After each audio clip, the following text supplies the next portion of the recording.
Well, it's never too late for a Canada Day quilt.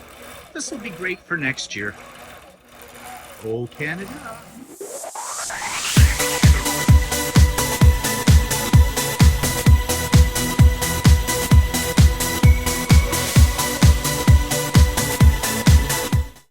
Good morning, everybody. It's Stephen here for Bland Designs and the Idiot Quilter, and welcome to my weekly vlog number 322 for Monday, July the 24th, 2023. And hope you had a good weekend. Hope the weather was nice so you could get out. Here in Canada, we don't get a lot of nice weather. Well, we get maybe July and August, and then it's winter, and we're almost to the end of July. Yeah. Anyways, let's move on to nicer thoughts, shall we? Let's take a look at what it has been that I have been working on. And that was a tricky sentence, wasn't it? Okay, here we go. A Quilt of Valor. I bought this kit, and you've seen it in various stages, at the Canadian National Quilt Show in Halifax in June when we went there. And this was a brand new pattern and brand new fabric. In fact, the lady told me when I purchased it at the quilt show that this one was not yet available at that time in stores or online, but I believe it is now. It went together very, very easily. Everything worked out very nice. And the quilting on this, and just let me get a picture up of that. So the quilting that I used was one with maple leaves and swirls, as you can see, and I think it turned out really quite nice. I really love that pattern, and it looks really good, I think, on this quilt, and it goes so well with the Canadian theme. Just let me move over to the other picture for a moment, and here we go. So yeah, I'm very proud of this quilt. I think it turned out very lovely. And I was definitely thinking of donating it to the Quilts of Valor program, and well, I have an inquiry out to those people. I looked at their specifications for a Quilt of Valor after I'd finished this all, and it fits all of the specifications except one. And this one's very curious. They say not to wash, and they put it in bold type. Do not wash the quilt. They want them to look very crisp. Well, guess what? My quilt doesn't qualify in that case because I washed it. I automatically do. After I have finished a quilt, I immediately put it in the washing machine with a couple of color catchers and plump it into the dryer afterwards. And, you know, when you wash a quilt, it makes it a little softer. Which, in my way of thinking, isn't that what somebody wants, is a nice, soft quilt? So I really don't understand that requirement. So I guess I can't donate this to the Quilts of Valor program. So I got thinking about it a little bit more this morning, and I decided to find out who the closest representative of the Quilts of Valor program is to me. And it's a lady in a place that's about a good hour or so away. So I sent her an email, and I haven't had a reply yet. I just sent it before I started recording this. And I asked her about that specification, and I said, you know, when I gift a quilt to somebody, I make sure that I have washed it first because you don't want it to have any kind of odors on it.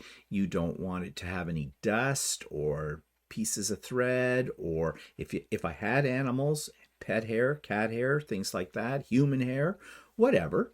Yeah, I wouldn't think twice about washing it before I gave it as a gift. So basically, I asked if they could explain a little bit more detail than just the fact they want the quilt to look crisp, why they don't want you to wash it. I know other programs say if you are going to wash the quilt when you donate it, they want you to wash it in, you know, something that doesn't have a perfumey smell in it, like a non-scented laundry detergent, or they want you to use a hyperallergenic type of detergent on it. I can see that, especially if a quilt's going to go for a newborn or something like that in a hospital program, or for kids that are in the hospital, because, you know, there are chemicals in detergents and things, and for some people those could act as an irritant, or they could be allergic to them, or, you know, they might have a compromised immune system and this would aggravate that situation. I get that. And those programs do spell that out for you. But Quilts of Valor does not. Now, if they turn around and say we don't want it washed because of those reasons, yeah, sure, that seems perfectly reasonable to me. So I need to know more about it. So in the meantime, I still own this quilt. I haven't given it away. I'm waiting to see what the reply is. You know, this might sound very hard, but I am not begging a charity for one of my quilts to give my quilt to it. Because let's remember, they are a charity and they want donations. Just saying. Okay, so that's one project that I finished. What I'm working on right now is this. This is part of the blocks from the Cat Scratch Quilt by Art East Quilt Company. You know that Art East right now is the flavor of the year. It's a Canadian company run by a couple of gentlemen, John and his partner, and they do really whimsical types of quilt designs, and they're just fun to make. A lot of little pieces to cut out, and the instructions though are very, very clear. And yeah, even though it takes me a while to get all the pieces cut out, I think the end result will be worth it. Well, I have already made 4 cats for this quilt. And these were the second pair of cats. They're the same cat except they're flipped, mirrored image. That's part of the pattern. But I took a picture of this and posted it last week.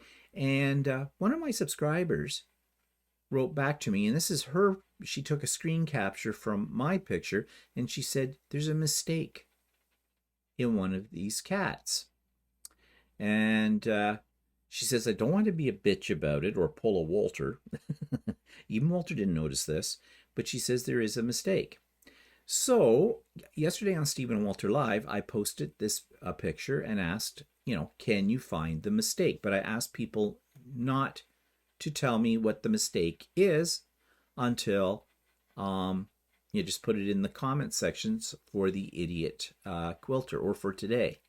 So, you know, if you've got a comment about this, what the mistake is, let me know. Tomorrow I'm going to reveal the mistake.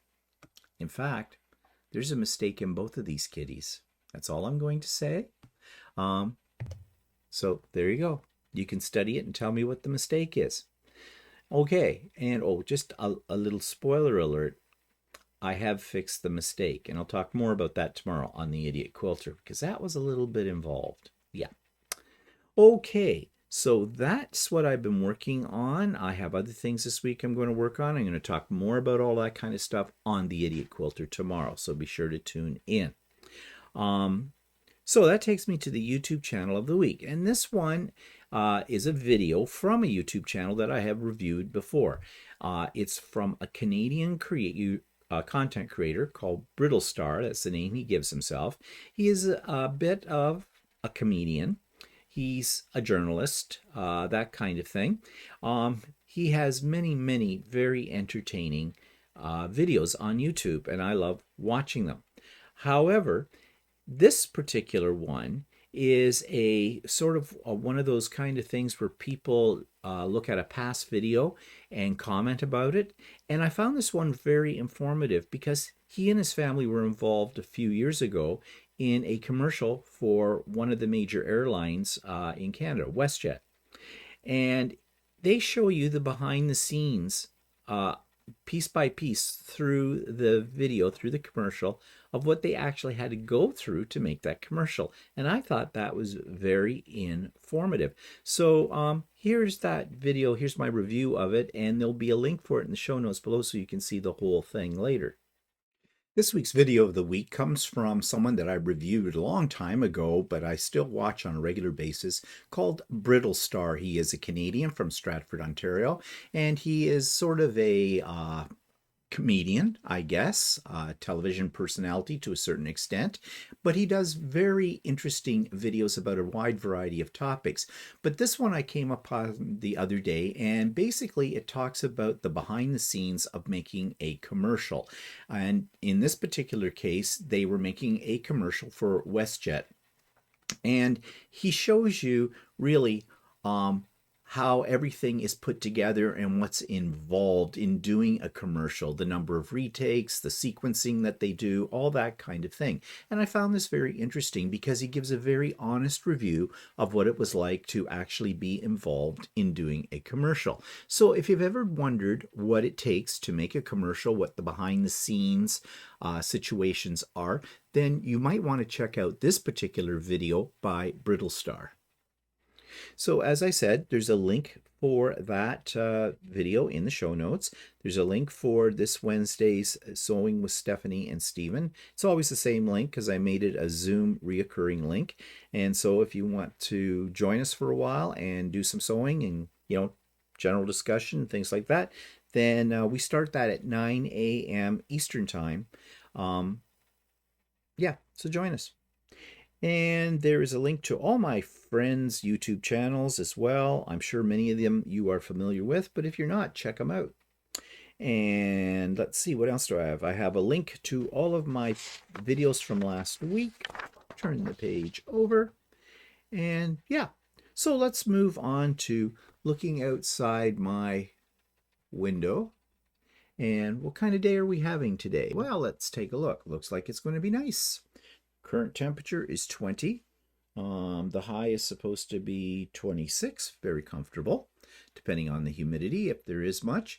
The last little while it's been very pleasant outdoors, and yeah, it's a beautiful time of the year. Now, I know some of you are going to say, yeah, it's a very hot time of the year because some of you are burning up real bad. Fortunately for us, we are not that. Looks like we had some rain in the night because my front step is all wet. And the road looks a little wet too. But right now, it's looking like it's going to be a nice day, and that is a good thing. Okay. That takes me then to anything that I bought new. Well, I did buy something new. I'm not going to show it to you. I don't know. The gentlemen will probably understand this better than ladies out there, but I'm sure ladies think buying men's underwear is an easy thing, in comparison to buying, underwear for ladies. First of all, ladies have more pieces of underwear than we do, obviously. And, well, really, there's quite a variety for ladies out there for their undergarments. For gentlemen, not so much. And, yeah, fit's important, okay? I'm not going to say a lot more about fit, but let's say we want them to be comfortable, but we also want them to be supportive. That's all I'm going to say about that. All right. And every time you walk into a place to look for men's underwear, half the time I find, at least I don't want to spend an arm and a leg on underwear. Okay, this is where probably men differ from the ladies, at least men my age. The young guys today spend a fortune on underwear because, half the world sees it because they got their pants down around their ankles practically all the time as they, have that look where they buy pants that are way oversized and they walk around like penguins. Yeah, but they've got a big name, Calvin Klein or somebody else's name, Joe Boxer, Tommy Hilfiger or whatever on the back of their shorts, their underwear. Men our age, we have a hard enough time finding pants that have a high enough waist in them to keep them up, let alone letting them fall down around our, and reveal our plumber's crack kind of a thing. So, yeah, I get very frustrated when I need new underwear and I can't find anything. Now, yes, I would love to buy Calvin Klein because actually Calvin Klein I find do fit very well and are fairly good quality. But I'll be loath if I'm going to pay $35 for one pair of gotchis. Okay, there's an old term. If you're my age, you know what that means.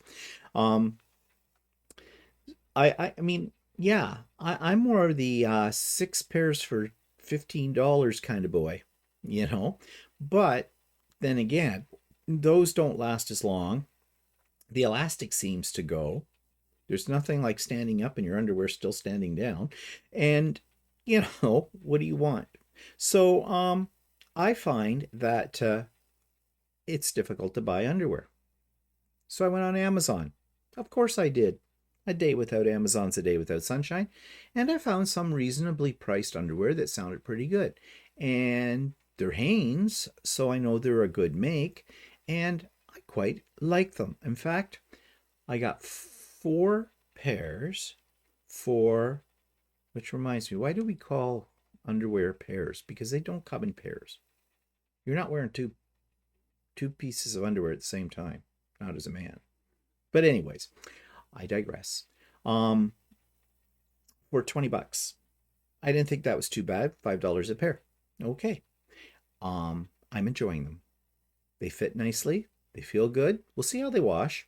That kind of thing. But they're Hanes, so they'll probably be okay. So I may invest in another set as well. And I'll have lots of underwear for a while, kind of a thing. Okay, that's enough about my underwear story. But let's talk about something that's really pissing me off right now. And you want to know something? The way I heard an expression once, it said the way that we treat our elderly in our societies, say what kind of society or something like that we are. Well, if that's how we're going to judge a society and we judge Canadian society, we're failing. We're miserable creatures. We do not look after our elderly. Now, if you're in your 20s and your 30s, you probably don't give a flying crap about this, right? But eventually you are, if all goes well, you're going to get up to the elderly age, my age and about beyond. And maybe this is why this topic's really important to me now, because I am a senior citizen.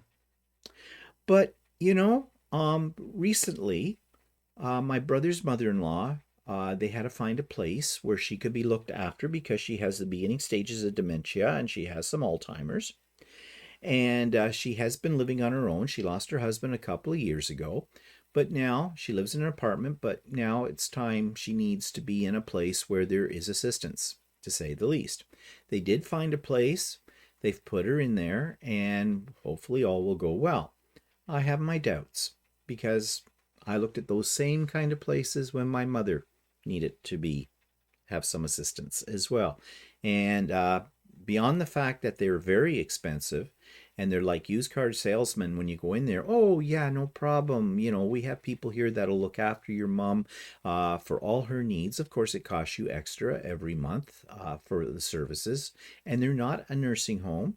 Okay, eventually it gets to the point where the person in there needs a lot of help, but these places will hang on to them as long as the checks are coming in, at the detriment of your loved one. And there's one of the things I'm saying. Right now in our area, we have a lot of retirement residences being built, and they're expensive to live in them. So if you're somebody that doesn't have a lot of money, you're not getting into one of those. So you're being neglected right there. If you don't have any family around that really cares, and let's face it, people my age group have their children coming back and living with them. Yeah. Who's the idiot there? I'm telling you, if I had kids and they're in their 40s, you're on your own. Okay? You're on your own. You're an adult. Deal with things in an adult way. But nevertheless, those people are coming in, and so they're basically abusing their parents. Now, maybe some of you are in that situation. You're going to go, oh no, they needed help. We're their parents for life. We need to do that. Okay, whatever. And I hope the relationship's working out fine for you and the situation. But I know of many, many situations where it's not working out. The children are taking advantage of the parents. They're basically using their parents as live-in maids and butlers and cooks and cleaners and the whole bit. And babysitters. Yeah. So there's another form of abuse to seniors. Okay, I think that's abuse. That's familiar abuse. So we've got people trying to sell things to elderly people, to take their money.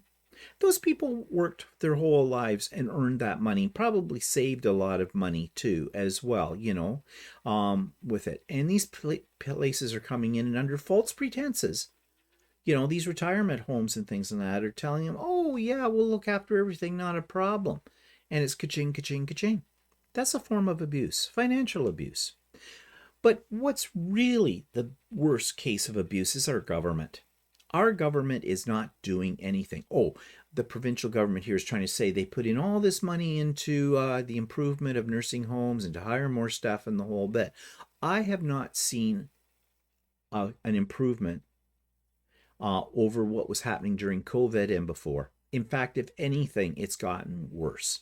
And you know, this sounds really bad, but I'm really glad my mother isn't around anymore because it would be a horrible situation for her in a nursing home. It wasn't the best situation. And you have to remember that I made sure my mother had a private accommodation in the nursing home. I got her into a brand new nursing home.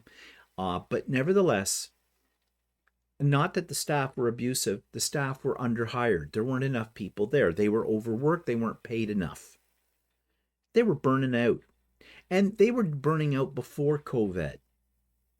COVID just compounded the situation even more so, and it hasn't gotten any better. And this is, I pay a lot of money into taxes. All Canadians do. And there should be more of that money and put into the system, into the, the nursing home system. And not only that, but it needs to be more closely watched and regulated. And it's not happening. It's not happening at all. That's shameful. Oh yeah, sure, these politicians don't give a shit. Why should they? Because as they get older than that, they have lots of money that they can have private care. They can stay in their home and have people come in and help look after them. Because let's face it, in order to be a politician, you have to have a lot of money. The average person is not in politics because they can't afford to be in politics. And I've had this discussion before with you. So this is extremely shameful. Not only that, seniors are being scammed. They're being targeted by the scammers. There's the grandparent scam, where someone comes up and goes, "Hi, Grandpa. Hi, Grandma." And the old person is going, "Hello? Hi, it's your grandson. I'm in trouble." Now, I know how those work because I had one of those calls once. It was someone claiming they were my nephew. This is quite a few years ago now. And at the time you get the call and it comes out of the blue, and at that point in time we hadn't heard much about this particular scam, I almost got sucked in. Thank goodness for Walter. Walter trusts nobody.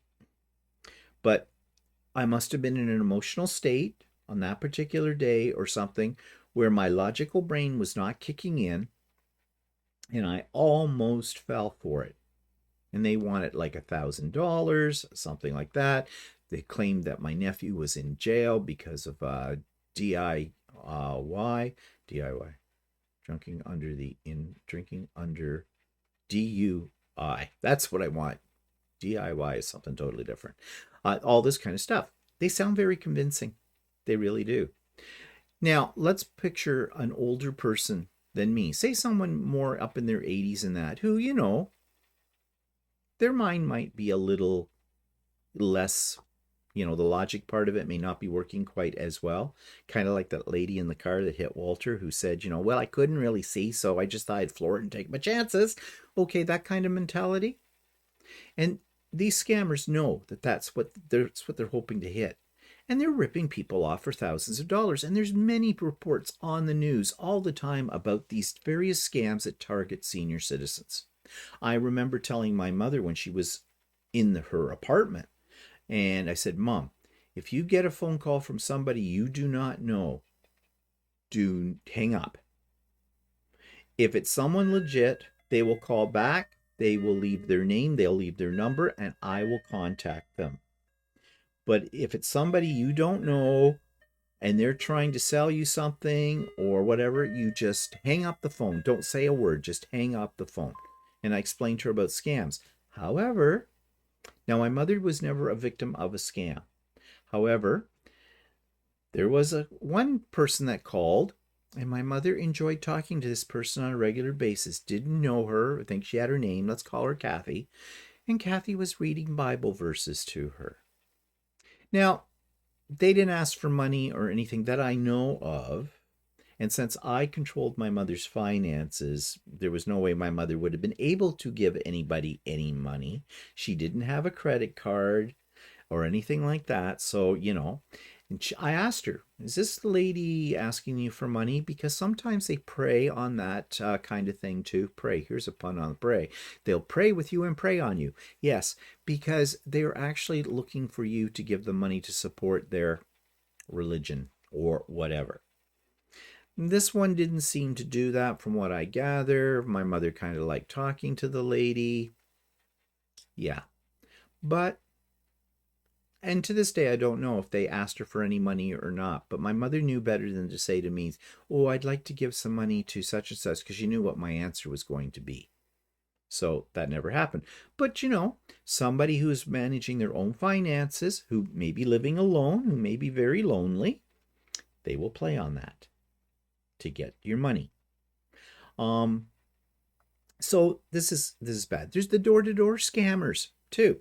Hi. Yeah, we can come in and tell you how well your furnace is doing. Well, often they'll say, and this has come to me too. So is your furnace over 10 years old or 5 years old, and has it been inspected lately? Now, in our case, our furnace is under 10 years old because we had a brand new furnace put in a few years ago. We have a maintenance plan. We have that looked at every year, cleaned up, everything that needs to be done with it, all of that. So I just look at them and go, no, those are a scam. They also say, oh, did you know you can get back as much as $5,000 from the government for upgrading? Yeah, no, because a new furnace is going to cost you more than $5,000. In fact, it's going to cost you a lot more because they want you to sign a contract. A contract where you make easy monthly payments forever. I know that. My parents got a new furnace many, many, many years ago, and I did not realize until I was selling my mother's house after my father had passed away that they still were paying monthly. They paid for that furnace 5 times over. And my parents weren't elderly people when they signed this contract. I broke the contract. I got out of it and everything. But yeah. So, I mean, I guess it's not only the elderly that can be scammed. It can be stupid people too. Yeah. So I think it's very shameful that our government doesn't regulate businesses, door-to-door businesses, phone solicitation, scamming calls, and everything like that much more severely than they do now. They don't do anything.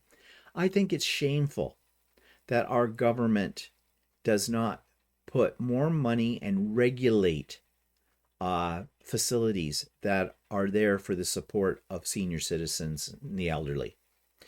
I think it's shameful that business people are trying to take advantage of our elderly. This is disgusting. And this is really a direct reflection on our societies. If we don't care you have to remember, our elderly people were there before many of us. They looked after us. It's only right that we look after them because they deserve the respect. They deserve the support, financial, emotionally, mentally, health, physically. Because if it wasn't for them, we wouldn't be here.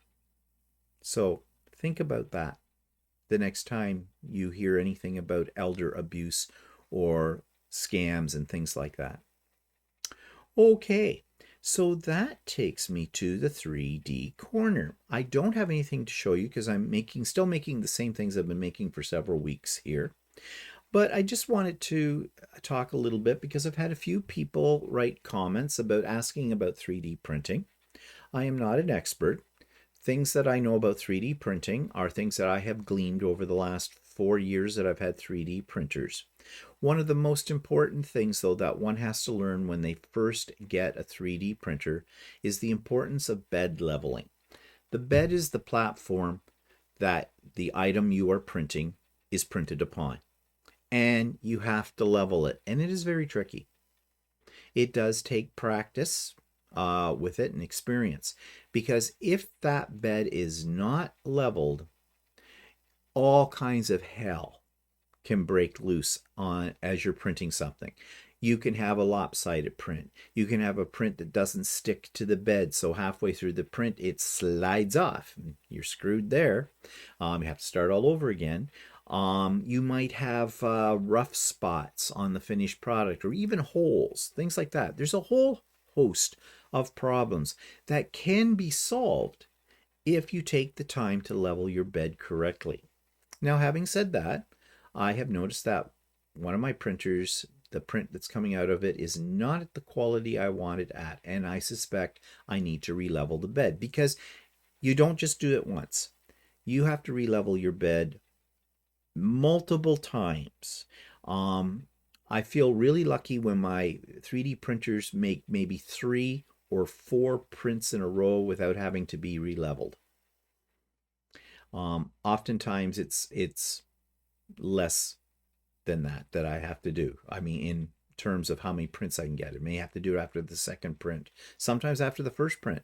It all depends on, you know, the size of the print, how long it's going to print, the complexity of it, all that kind of thing. So if you're a new owner of a 3D printer and things aren't working out for you, well, then the first thing to check is to make sure you have leveled the bed properly. How do you do this? How do you level the bed properly? Well, there's a gadget I have that helps me with it. There is a product you can buy that you mount onto your 3D printer. It may have come with your 3D printer, called a BL Light, a bed leveling thing. Basically what it does is it automatically will level the bed, supposedly. I have heard mixed reviews about those things over the years. I do not own one. The simplest method is using a little piece of paper or a sticky note and sliding it under the nozzle in the bed, in 4 corners of the bed, and adjusting little knobs underneath for raising or lowering it, so, you know, it just touches the little piece of paper. There are plenty of YouTube videos about how to do this, but you need to have patience, and you need to, you know, play with it. Practice makes perfect, but accept the fact that you probably won't get the bed leveled perfectly the first time, no matter what method you use, and you just have to be patient. But believe me, when you have a nicely leveled bed, your print is going to come out well. So that's just a tip from me about 3D printing. Okay, so that takes me to Blasts from the Past, continuing on with our 2016 trip in Australia. And we did a little bus tour to the Blue Mountain area of Australia. So here's that video. So today we're on the trip through the Blue Mountains, and our first stop was to see a performance of traditional and cultural dancing by Aboriginals, which was kind of interesting, and they showed us how they play the Diggeradoo. I never say it right. Diggeradoo. Well, it's a Diggeradoo. Look it up on the internet. Anyways, now we're just walking down here and to this, I guess it's a gorge. And apparently the reason the Blue Mountains are called the Blue Mountains is because they have a blue glow to them when the sun evaporates the moisture that's in eucalyptus, and it creates sort of this blue haze. This formation is known as the Three Sisters.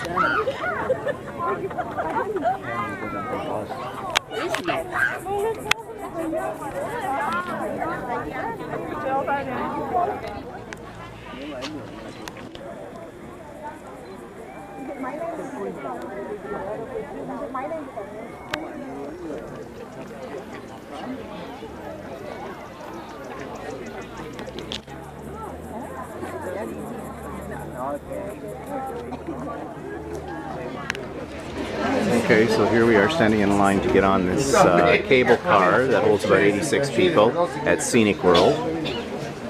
And we've been standing here for a while.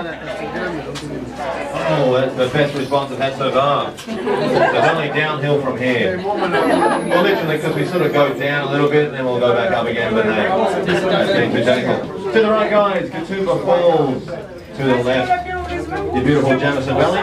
The glass is already clear, so look on down, guys. We can see 270 metres to the valley below. Hold on tight if you think it helps. There we go.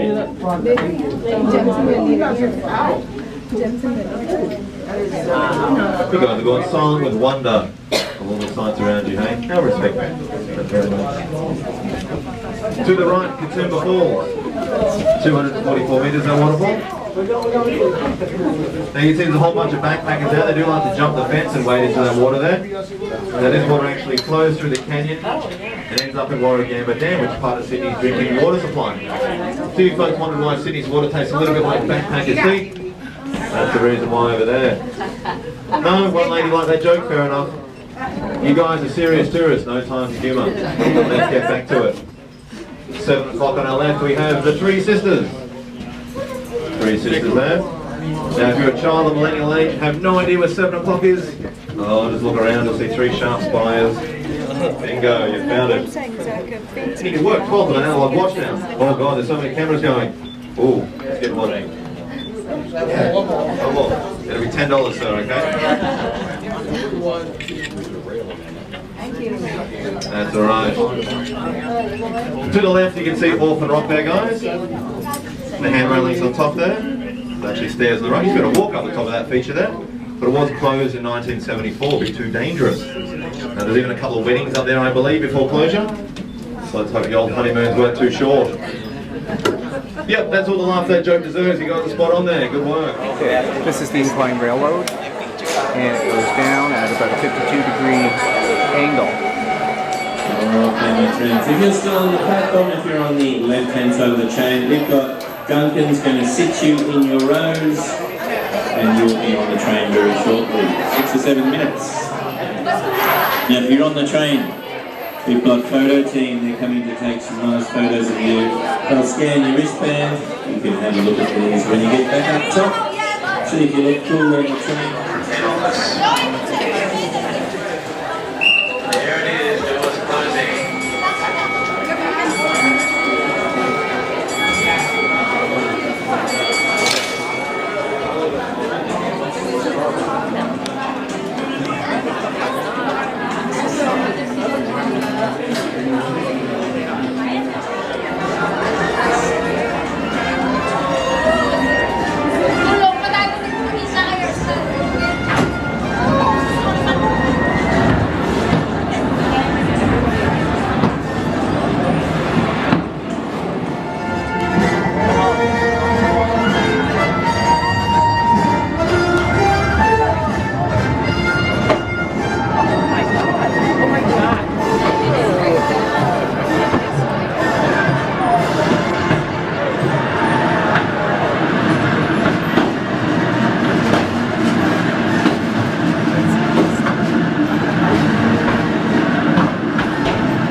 So now we're walking along the boardwalk. It supposedly takes us to the next cable car to go back up.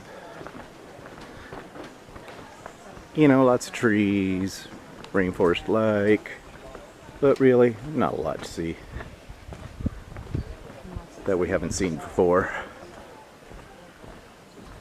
Now there are other trails that go off from this that you can take as well.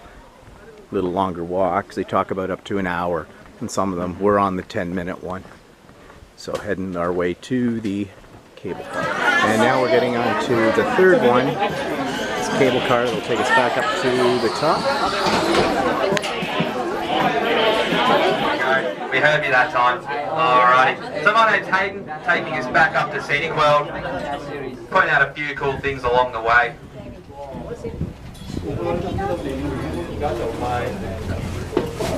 Alrighty, starting with Katoomba Falls, Katoomba Pom-Pom. Alrighty, so just up this way. So Katoomba Falls, which is our second highest waterfall here in the mountains, total height of 244 metres. Now around about 100,000 litres of water flows down it every hour, eventually ends up in Warragamba Dam, which is Sydney's main drinking water source. Now to the left of Katoomba Falls we do have Orphan Rock, that large sandstone pillar there. Formerly the most popular lookout in the mountains, however it was closed in 1974 due to a small landslide. Hey guys, can you please start going for 3 seconds? Alrighty, on our right hand side, the Three Sisters. Cái mặt cô đen như là ma. Alrighty, so popular bridge in between the taller sister and the cliff. You can just see it from here. So that's known as Honeymoon Bridge. It's just a short 10-minute walk from Echo Point. Also a popular staircase running on the other side of the sisters. It's known as a giant stairway. Around about 900 steep steps takes it down into the Jamison Valley. Around about the same height where we were down the bottom there. Now looking out the back we can see Mount Solitary out there in the distance, that large sandstone mountain. Around about 6 kilometres from where we are now. You can walk out there. 3-hour walk one way. Alright everyone, passing Orphan Rock on our right, you can also see 2 large holes that were eroded away in the centre of it, made it unstable. How can it fall like this?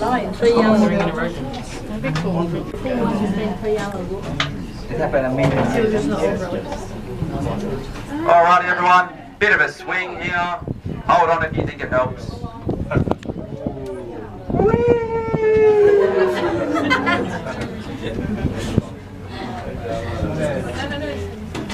Alright, if everyone's curious, you've seen this white tracks run around Scenic World. That actually used to be a roller coaster. Alrighty, so it was built in the 80s, known as the Orphan Rocker. Never open to the public. Now they built it expecting massive crowds, and then they're kind of like, alright, cool. So this is at the top of this Scenic World spot, which I haven't really come to the conclusion yet whether it is really worth the money if you take it on a tour or whatever. Basically consists of about 3 kinds of rides, which I've already mentioned. And yeah, there's a lot of scenery. You see the Blue Mountains up here, you see forest and whatnot. But you know, that's good for the first 5 or 10 minutes. And then, well, you've seen it. Apparently this is called the Outback. Oh yeah, we got a beef with Greyline about their lunch thing too that we paid $46 for. We were told we could go to the cafeteria and order whatever we wanted up to $23, and the guy told us there was nothing really over $23. We walked in and we see a sign that says Greyline pick up lunch here. So we went over and asked the girl about that. Said, well, aren't we able to go to the cafeteria, to the cafe counter? And she says, oh no, she says, that's not during busy times. And so we were handed a bottle of water each, a chicken wrap that was dried out, that just had like some kind of dried up chicken in it, and some cheese and crackers or something, and a cookie. Or you could have had an apple as well with it. Don't really think that was $23 worth a person. So I'm not done with the Greyline yet. I'm going to speak to our bus driver about it first, find out what's going on there, and then I'm going to ask who I have to go and complain to. And that takes me to things in the past week. Well, an update on the car, the new car, and insurance. First of all, the insurance. We're still waiting. Yeah, today marks 4 weeks. A whole month. Walter's been on the phone many times. He gets getting put, yes, they're working on it. They'll get to us as soon as possible. Yeah. Meantime, Walter picked up his new car. It's scary. There are so many buttons on this car, buzzers and bells. The manual for the car is this thick, and there's another manual for the whole electronic navigation system that's in it. This car does everything except drive itself. And even then, it practically drives itself. So yeah, Walter is enjoying having a new vehicle and learning all about it. I know how the buttons work for raising the passenger seat ahead or back or recline. I know how to turn on the seat warmer. I know how to use the navigation system to see where we're going, that kind of thing, the GPS, and I know how to run the radio. And that's all I need to know. I will never be driving his car. Okay. So yeah. Even if it didn't have all the buzzers and bells, I do not like to drive somebody else's car. Of course, the big worry right now is security. We have a lot of car theft happening in this province, and it is happening in our own city as well. And one of the cars on the list, on the top of the list to be thieved, is the one Walter bought. He bought a Honda CR-V hybrid. Nice car. And they like to steal it. So Walter has decided that his car will now be in the garage and my car will be in the driveway. Now, my car is a Honda Civic in great shape, low mileage, only got about 70,000 kilometers on it, and it's a 2008. I call it the vintage car. Runs well.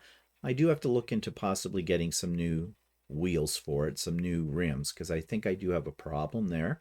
And I probably should have an oil change because I've not had an oil change since 2019. Now, I know what you're going to say, just save it, okay? My car gets out once a month to go to the hairdresser to get my hair cut, which I need this week, and thank God it's this week I'm getting it cut. The hairdresser is like 10 kilometers away. So, yeah, that's when it goes out. So it sits in the garage. It sits on the little trickle thing for the battery to keep the battery topped up. Yes, I am going to get an oil change. Okay. I just haven't got around to it yet. But now my little vehicle is sitting outside, poor dear. It's not used to being exposed to the elements. And there it is. Now no one's going to steal it. Too old. Please do. Help yourself. Here, I'll leave the keys in the ignition, take it away. I'd get like about $2 from insurance from that. So yeah, not really going to do that. And I have thought about getting rid of my car because if I go anywhere, Walter drives. But, you know, it was good that we had two cars when Walter had the accident. So yeah, I'm hanging on to it. But in the meantime, Walter is also looking into, and he's decided he's going to have it put in. There is a company that does a security system in your car that tracks it and does other things as well if it gets stolen. There's actually tracking devices already in this car. It came with the car. But apparently the thieves know exactly where they are and they can disable all of those things within under 2 minutes or something like that. These people are professionals. Okay? So, you know, it's a sad state of affairs, isn't it? When, you know, you have to watch out that someone's going to steal your car right out of your driveway, even if you have cameras. And we have cameras. Lots of people that have their cars stolen have it on video, showing them. These thieves don't care. They don't care if they're on video or whatnot, because they know that our police force will probably not catch them. You know, and that says another thing about our society as well. Our police forces really suck. Okay? At least in our area. You know, they want more money all the time too. Yeah, well, do a better job. Really? It's like putting money down a black hole sometimes. I mean, I'm sure people will debate that with me. You have probably a better opinion. You probably have people in your family that are in, you know, the policing force or something like that. And, you know, yes, there's always another side to the story. I get that. I get that. But again, our government is failing us. Our society's broken. It is. It's very badly broken because we have idiots in control. And we put them in power, but there was no other choice. So, yeah. But anyways, I digress. So, Walter's getting used to his new car. He has to get used to putting it in the garage because his car is a little bigger than my old car and his old car. And it just fits in our garage. I mean, we have a 2-car garage, but it's got 2 doors and a pillar in between those. And so there's only one bay, if you want to call it that, one area in the garage where a car his size is going to fit, because there's a bump out in the garage. So you need one of those little tiny cars that you can put on a bookshelf to fit in that side. So that's why mine isn't in the garage as well, because it won't fit. And I was used to driving my car in and out of the garage, so I knew what the clearance was on either side. We know how that worked out for Walter one time when he pulled my car out of the garage and managed to break my mirror on the side because he scraped it on the edge of the wall. I am not going to let him live that down, sorry. But anyways, he's getting better at getting his car in and out of the garage. Meanwhile, mine's sitting rotting in the driveway. Okay, I guess it's only fair. Yeah, I'm not really complaining about that because it does make sense. Okay, so anyways, he's loving it. And if we could just get this bloody insurance thing finalized, then our lives would be one less worry, less concern we have. Speaking of concerns, we're still waiting to hear about our new window, the replacement window, the transom one. Yep. Well, I said to Walter, I'll wait till the end of the month, which will be this weekend, and then I'll be calling up the people who we gave the big money to for all of this and see what's going on there. They're supposed to be our liaison with the company that makes the windows. Supposedly it's on order. Yeah. So, it would be nice to get that situation solved as well before the end of the summer. It'd be nice to go into the fall with less of these types of worries. But whatever. So meanwhile, Walter's been working on his shed. Not particularly fast. He's got a few things in there. Actually, I thought he had more in there than he does. But Walter works at his pace. It's his shed. He can do what he wants to do. We are waiting to hear from the guy that said he would build a ramp for the door of the shed for, getting things in. But Walter says if he doesn't hear from the guy in another week or so, he's just going to go ahead and build it himself. It's a bit of a pain in the ass to have to do that. This guy was going to charge $300 to build it. And, you might think that's a lot of money for a stupid ramp. But, and it's not a big ramp, but, it's more or less for the convenience. This guy knows what he's doing. He can probably knock that thing together in, a couple of hours or less, and it's done. It's built properly, the whole bit. Whereas if Walter built it, he could build it. It would take longer and more aggravation. So, yeah. So for $300, it's worth it. But we don't know whether we're going to hear from that guy either. So, yeah. Customer service. Where is it gone? I mean, I'm really not complaining about customer service with this guy because he does it on the side. He's actually was one of the guys that was here that built the shed. And he's just busy right now. Everybody wants a shed in the summer. Yeah, I get it. So, yeah.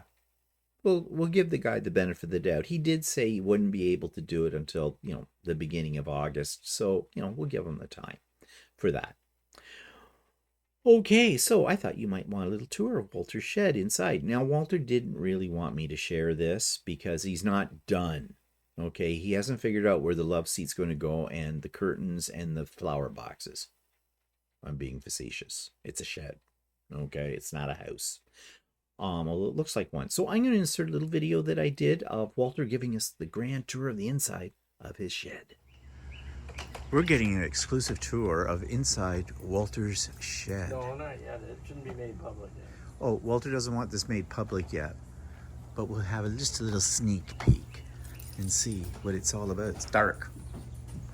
It's dark in the shed. Oh, well, there's nothing in here. Oh, you have an attractive bar with your shovels. So, no, you still have your stained glass thingy? Yeah, I gotta take that apart. I might use the wood for a shelf. I was thinking of putting a shelf across here. So, plenty of room for expansion. So I hope you enjoyed that. It's a shed. All right, so what's coming up? Nothing. Not this week. I have some projects here, sewing projects, of course, to work on as well, and, you know, some 3D printing things to do, and yeah, I'll keep myself out of trouble. Oh, the one thing I didn't mention about last week, I went to the doctor. If you were on Stephen and Walter Live yesterday, you heard all about it. The doctor hurt me. Yeah, I haven't been to the doctor since before COVID. But you know, I've been having this trouble with this one arm, which is getting better, by the way, slowly but gradually. Like, it's feeling pretty good. It's a little tight now, but doesn't really, it's not sore like it was before, except for the fact that when I went in and talked to the doctor about it, first thing she said to me after I described what my problem was, she says, okay, it's not your heart. Good to know. She took my blood pressure. It was what you would expect. I mean, I'm on blood pressure pills, you know, not a great deal of them, but you know that, so everything's fine there. That was good.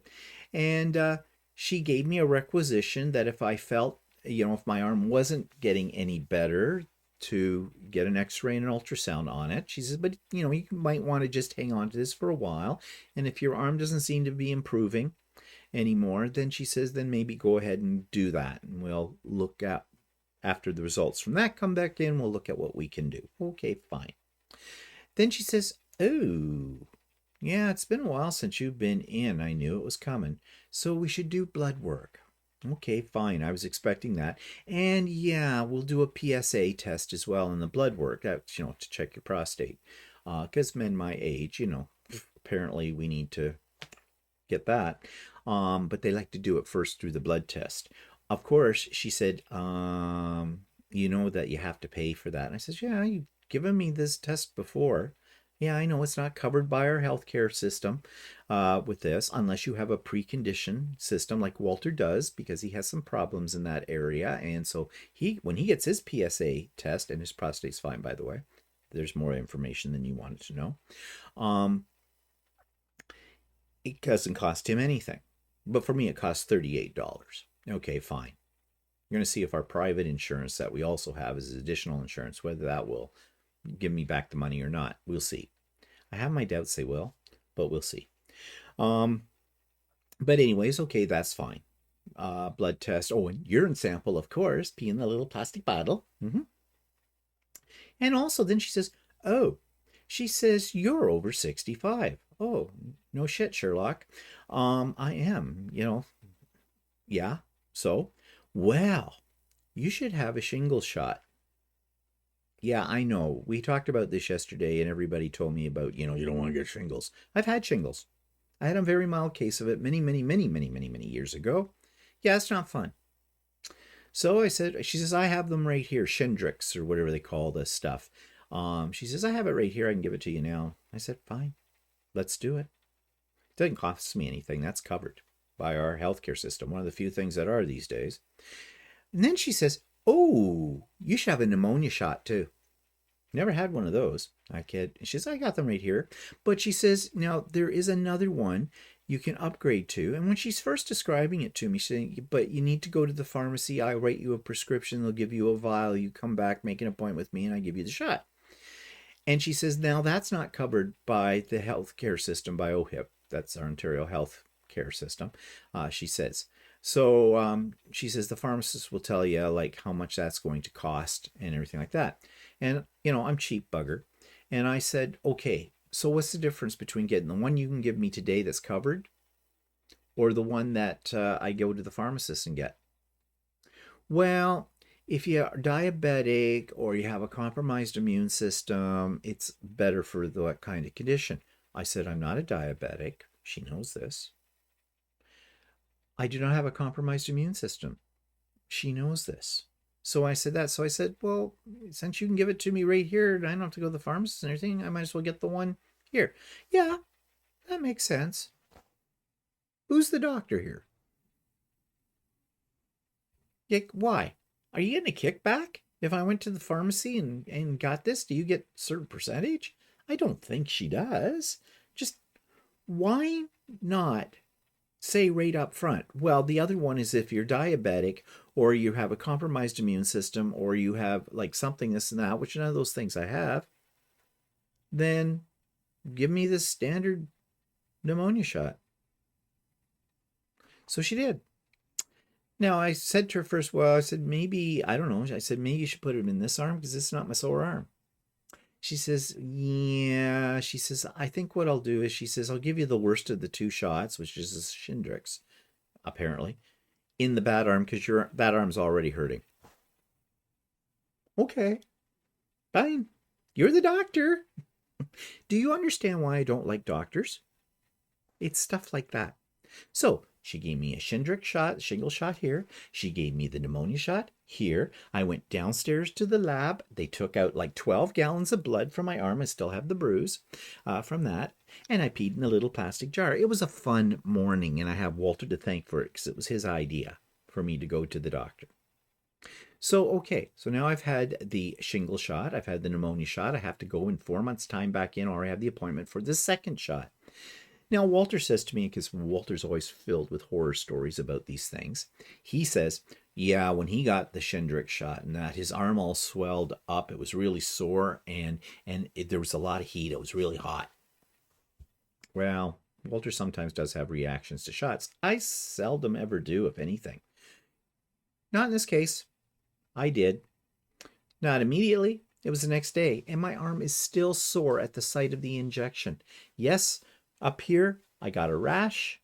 My arm swelled up, and it was sore. My arm was sore, which just what I needed. This was my sore arm to start with, so that compounded it. But like I said, that's all kind of going away now. It's still a little tender right here where I got the shot, but, you know, my arm is better with that. So I'm good to go. Got my shingle shot. Got my pneumonia shot. Next thing but when I just thought it was safe to leave the doctor's office, she said, ew, well, you haven't had a colonoscopy in quite some time. Yes, I'm quite aware of that. It's probably been 8 years. And they like you to have one done at my age every 5 years. And actually, the place where I went to have it done, it was more of a private clinic because my old doctor recommended them because it would be faster. You had to pay a fee, but it wasn't that much money in those days. This is back quite a while ago. So I went there. I've had colonoscopy twice in my life, both at the same little clinic. They called me during the height of COVID, though, to let me know I should be coming in for a colonoscopy. It's COVID. Do I want to come into a clinic and be exposed to a lot of sick people? No. That would be, pardon the pun, a pain in the ass. So I refused at the time. Well, now she's making me an appointment. They'll call you. It may take a little while because they're a little backed up because of COVID and that people weren't doing them then. Yeah, I'm one of those people. I don't care. It can take as long as it wants. And this one's not going to be done at that clinic because I told her, I couldn't even remember the name of the clinic that I went to. It wasn't even in my town, kind of a thing. Walter, last time, she sent him to this lady doctor who does this. And Walter was happy with her, thought she did a good job. It's at the hospital as opposed to in a clinic setting. So, you know, yeah, fine. I knew that was coming, though. I did. So, yeah. Why do I not like doctors? Because they're like when you take your car in for an oil change, they always find something else that you should have done. It's the same with doctors. Okay, well, that's me rattling on more. So this is probably going on for too long today. So I'm going to say goodbye. I hope you have a great week. Check into the Idiot Quilter tomorrow. I'll be revealing the mistake in the kitties and other things. So have a great week. We'll see you later. Bye-bye for now.